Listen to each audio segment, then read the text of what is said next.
This is part 4 of the transmission swap. We need to put that little bracket I made back in to hold the torque converter on. Then I needed to jack up the car a little more so I could get the transmission underneath where I needed it. I'm going to remove the seals that go to the CV axles and the propeller shaft. These need to be replaced, and I put a piece of paper towel to protect it. I didn't have the seals at this point with me. There are 3 seals. I didn't record the last one taking it out, and I had some help using 2 jacks to put it on the transmission jack. Then I got the seals. They're different, so you can't put a left one on the right side or the right side on the left. It might work, but it's not how it's made. So I put those in. I didn't video the left one putting it in. Then I lifted the transmission up a bit and got the CV axle in where it was supposed to be, which took a while. It was kind of hard to get it far enough so I could do that.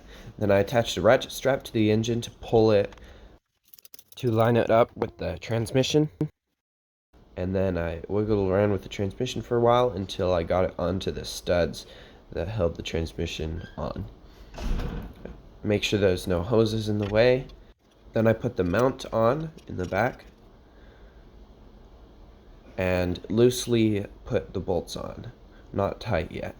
We need to put these bolts on. In this diagram, these were really hard to get off, but not so hard to put back in.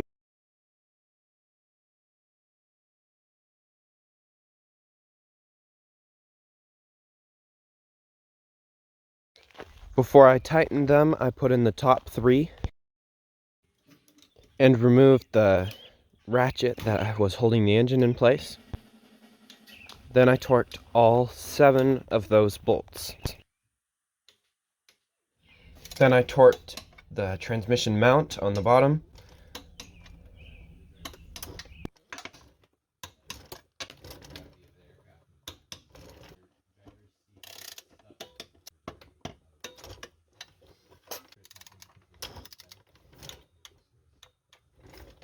Then I took away the transmission jack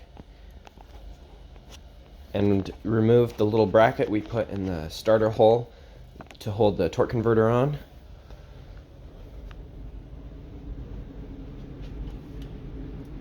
And then put in the 4 bolts that hold the torque converter on, turn the engine, do the next bolt. There were 4 of those, and then I put the plug in the hole.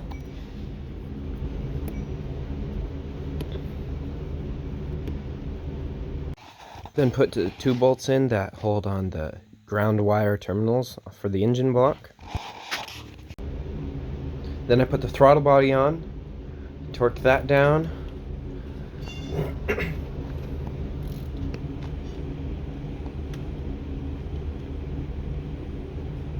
And the hose that goes through the throttle body.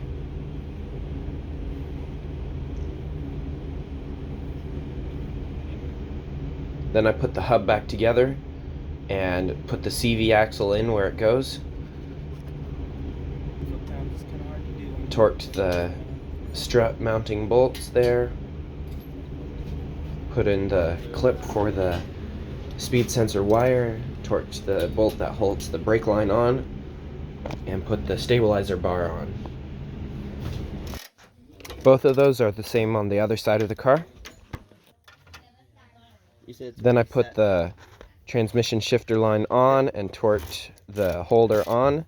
And don't forget to put that little clip in. It's not on video here. Then I put on the transmission jack plate and torqued that down.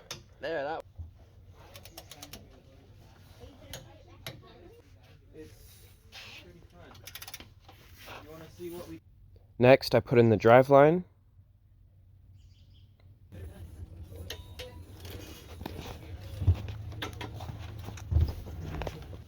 Here, a torque wrench didn't fit, so I kind of guessed about how tight to do it and did it a little bit more than that, and that should stay on there.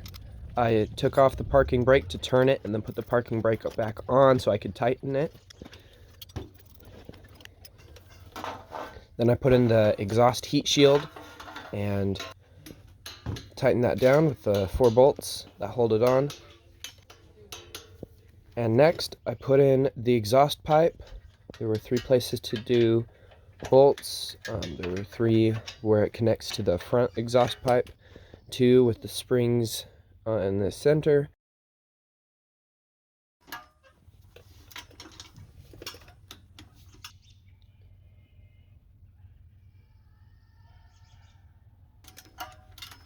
and then a bolt holding it to the bracket in the middle. And after putting the plastic panel on the bottom of the engine, it was all done on the bottom of the car, and I took the car off the jacks.